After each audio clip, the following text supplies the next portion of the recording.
Hello students, welcome to KANISHKA IAS. In this video, we are going to discuss about one nation, one election. Actually, one nation, one election means synchronizing the elections at the union level and state level and reducing the frequency of elections in the country, which means conducting the general elections to the Lok Sabha and State Legislative Assembly simultaneously. This particular system of election is very much important.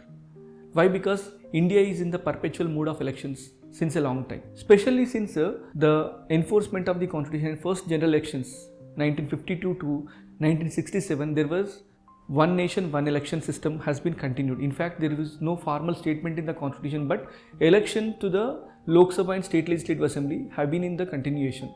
But after 1967, because of various reasons, and the State Legislative Assemblies and Lok Sabha got dissolved.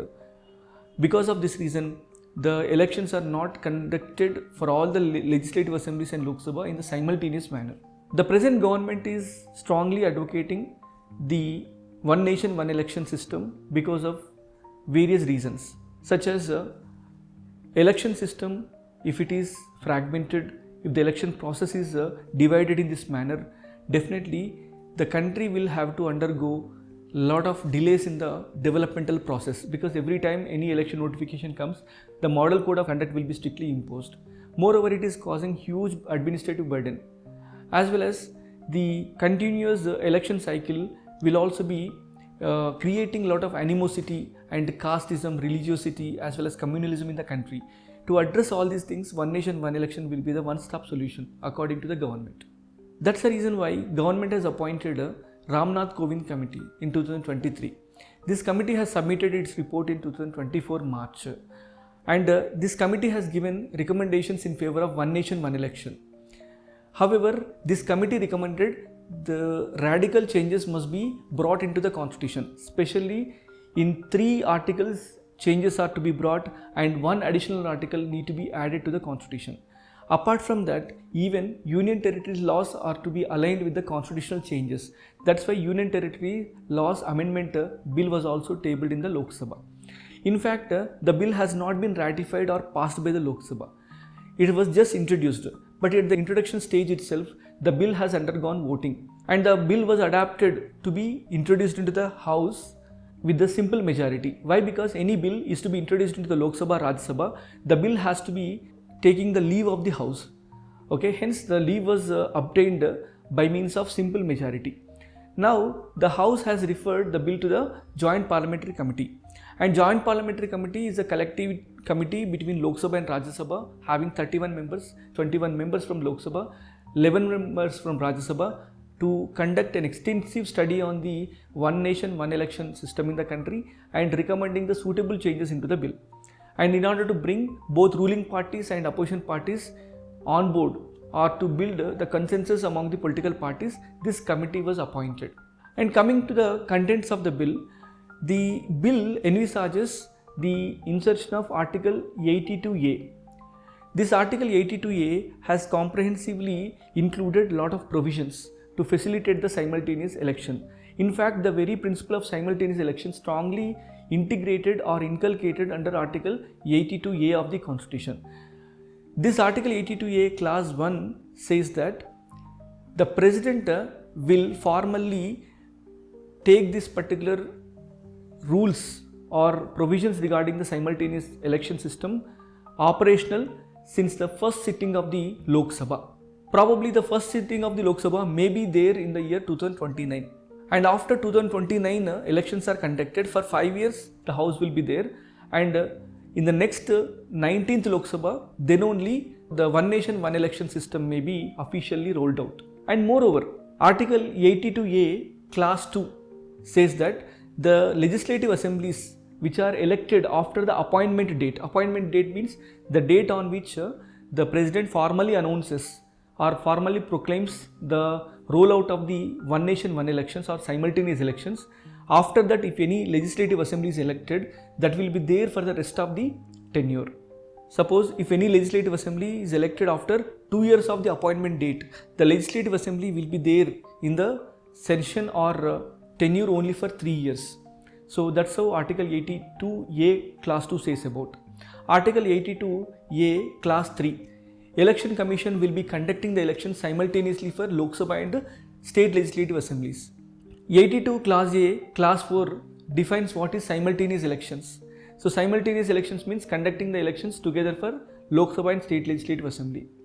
82A Class 5, which says Election Commission can defer the elections to the State Legislative Assemblies despite there are vacancies in the state level or there are dissolution of the State Legislative Assemblies in various states. But however, Article 82A Class 6 says even after that, even due to the difference of elections due to Election Commission or delays of elections due to the Election Commission, the Legislative Assembly will be having the tenure only as long as the Lok Sabha is in the tenure.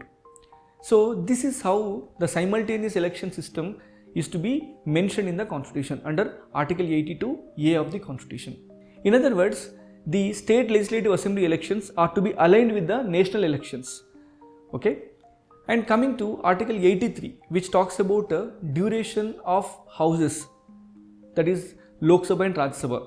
Article 83 says the Lok Sabha will be generally having the tenure of 5 years, but it can be dissolved even without the completion of 5 years. In this Article 83, the simultaneous elections reference was also made out, which means suppose if Lok Sabha is dissolved before the completion of 5 years and if the midterm elections are conducted, the Lok Sabha will have to be there in the existence only for rest of the years. For example, after 3 years it is dissolved means only for the rest of the 2 years term it will be there in the tenure. And the same thing is applicable in the case of state legislative assemblies under Article 172 of the Constitution. We can have the comparison with Article 83 and 172. What is Article 83 for Union Legislature? That is Article 72 for the state legislature. And apart from that, even Article 327 is to be amended. Article 327 says Parliament can enact the laws for the conduct of the elections, delimitations and other aspects regarding the elections at the union level and state level.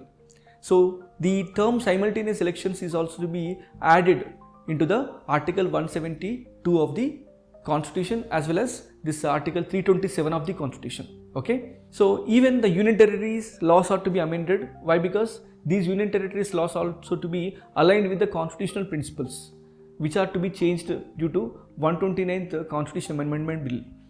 Here the laws like Union Territories Act of 1963, NCT Act of 1991 and the Jammu and Kashmir Reorganization Act of 2019 are also to be amended. But however, there are positive aspects and negative aspects for this particular one nation, one election system in the country. If you try to look at the positive aspects, conducting elections in different phases is resulting in the excessive cost, such as 60,000 crores were spent in the year 2019. Because of the simultaneous elections, we are able to reduce the cost. Initially, the simultaneous elections are being rolled out for the national elections and state level elections, that is Lok Sabha and State Legislative Assembly. Later, they may be extended to local bodies as well. And number 2 is the administrative burden on the security forces and administration can be relieved. Number 3 is the nation will be relieved from the perpetual mood of elections. And the elections may be also a reason for the social divisions and political violence that can be curtailed. And number 4, because of the model code of conduct, the policy implementation is not consistent. And moreover, for the fear of elections elsewhere in the country, the government is not able to take radical policy reforms which are not helping the economic growth and development in the country. And on the other hand, the opposition argument is that this simultaneous elections is a kind of a big blow to the constitutional principles itself, because the constitution believes in democratic accountability. Because of the election system in the country and because of the frequent elections, what we are able to see is the government will be made accountable to the people on regular manner, so that the government will be ensuring proper people-centric policies. Moreover, if you are aligning the state legislative assembly elections with the elections of the Lok Sabha, you are undermining the federalism. Why? Because the constitution is a source of power for center and states.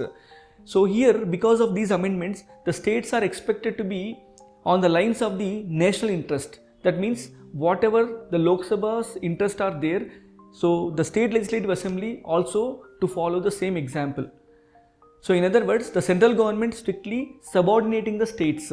Moreover, because of the one nation, one elections, what will happen? The regional issues will be submerged under the national issues, and the state specific issues will not be able to be observed in a more practical manner. Because of this reason, the national parties will be able to gain more prominence in the state level politics also. That will be a big blow for decentralization, federalism and regional autonomy in the country. Moreover, Article 75 of the Constitution and Article 164 of the Constitution are the compromise. Why? Because Article 75 of the Constitution says, especially Article 75 Class 3 says, Prime Minister and Council of Ministers are collectively responsible to Lok Sabha. Whereas Article 164 Class 2 also says Chief Minister and Council of Ministers are collectively responsible to State Legislative Assembly. So in the name of synchronizing elections, we are trying to subordinate the State Legislative Assembly and state government to the central government and central interest. So this is how the federal interest is being violated. On the whole, let us see what are the outcomes in the coming days. For more updates, keep watching KANISHKA IAS. Thank you.